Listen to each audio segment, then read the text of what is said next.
அதை எடுக்காத. என்றும் நம் கையில் இல்லை, நாம் யாவும் தேவன் கை பொம்மைகளே.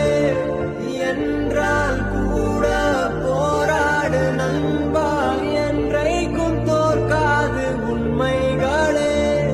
போல்ட்டை கொண்டில்லாமல் ஓடு, கோல்டு தேடி வரும். உந்தன் வாழும் நம்பிக்கை போலே வேர்வை வெற்றி தரும்.